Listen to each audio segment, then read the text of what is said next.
I was born in College Station, oldest of 6 kids to a Christian homeschool family.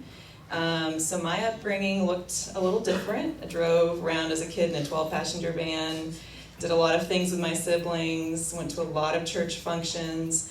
But I was really struck, even as a child, like how sincerely my parents loved the Lord and how real their faith was to them. And they were willing to change a lot of things in their life to follow him. And so that kind of stood out to me when I was a kid. But since I was young, I was really acutely aware that I did not have a desire to know God when I was young. And more than that, I was afraid to commit to him. And I was afraid of what that would look like to really fully commit. And I think because of my parents' example, I had this sense like you're either all in or you're not in. There's no halfway in Christianity. And so I think I was afraid of that for a lot of my childhood. And so I think coldness of heart has kind of been my biggest struggle in my walk with the Lord, and that was kind of there since I was young. I went through a time when I was about 12 years old where I started getting depressed. It was like the Y2K time. My grandma died that year. I had a lot of fear of the unknown, a lot of fear of death and dying, a lot of anxiety. Sundays were the worst day. I remember a lot of times on Sundays I'd go be in my room by myself or go be myself and I would just cry and I'd feel anxious. And like there's this sense of impending doom. I didn't really know where that came from. And I was afraid of crowds. I didn't like to be around a lot of people.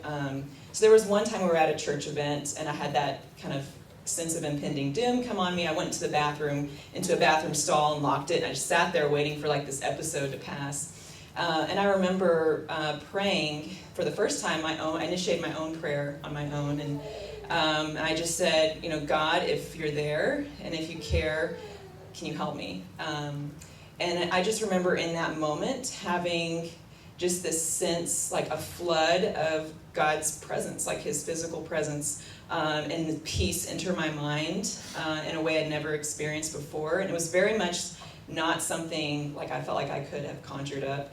I'm a very rational person. So it just was very much not like me to have had that experience and to have asked that and to felt like his response in that moment. So it was in that moment I knew that God was the most real thing that I've ever experienced. And I was convinced. And there's been a lot of development for me since then to try to rationalize the existence of God and working with friends in that way and a lot of things. But I think that the experience itself of God's response was the most convincing piece of evidence I ever had to God's realness. And that's kind of what has carried me through. And so even now when I talk to friends who are seeking or to friends who are believers, often my encouragement is ask God, take it to him, do this with him, because when I asked God, he was real to me and he responded. And so even after that point and after that encounter with God, I still struggled a lot with a coldness of heart to the Lord. And I remember even in church when I was a kid, there's that song like, I want to know you, I want to see your face, I want to know you more. And I remember changing the words while I was singing it in the congregation to I want to know you, I want to see your face, because I didn't feel that in my heart. And it was something that thankfully, praise God, I feel like he's answered my prayer to give me more passion and more desire for him. So throughout my childhood and college time, I went to Texas A&M, and during that time, I think growing up in a Christian family, sometimes you can learn the gospel backwards, and that you kind of understand God's love for you before you understand why you need it. And so when I grew up and in college is when I realized more of my own sin and my need for God. I just kind of came face to face more with my selfishness, my laziness, my pride, my sexual sins, different things that I was like, whoa, I didn't know that I would deal with this, and I was grateful for God's grace, and I felt a greater sense of need for him. But I think I still reassured myself with my passion for God, I have these struggles, but I love Jesus, I have a passion, I'm into ministry, I love international student mentorship. There's a lot of things I was involved in and had a heart for, and I think that kind of reassured me that I'm not all that bad. And so through college, I applied to medical school. I didn't get in. Didn't know what I was going to do. I ended up moving to Miami to do a master's program, and then I also taught high school there. And getting out of the Bible Belt and moving into a very unchristian environment in Miami was very eye-opening for me. I developed a lot of apathy. I didn't go to church for a while, wasn't interested. When you kind of pulled me out of my Bible Belt environment, I was shocked. Honestly, I was personally shocked about how cold I felt in my heart towards the Lord again.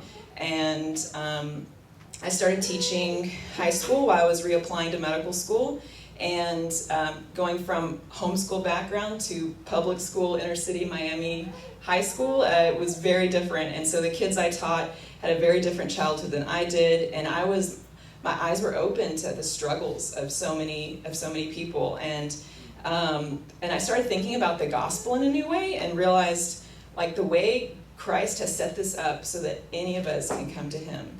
That the playing field is leveled out because he's the one who reaches. We don't reach halfway and he reaches halfway. He reaches the full way. Like, doesn't matter how big the gap is, Christ reaches the full way to reach us.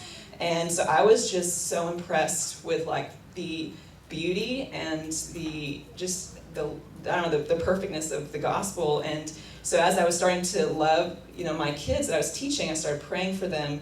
I started to just marvel at the way God has set this up, like how great his love is and the way he wants to reach everyone, and he can reach anyone, even me and even the kids I was teaching. And so I started, had a balcony at my apartment that I would go out and I would just spend time with the Lord, just hours, worship, prayer, and just enjoying his presence and really like stirring up an affection for him.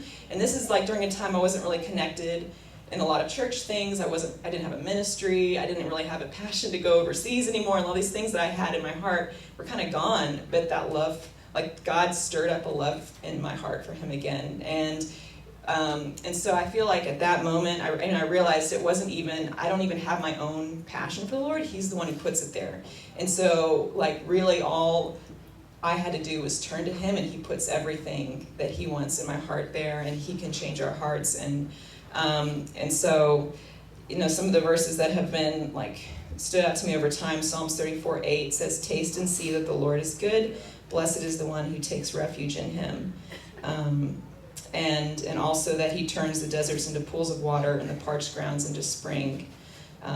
So I just encourage all of y'all that I think that my testimony, I've learned that there is nothing good in and of myself, that through God, like he is our great reward.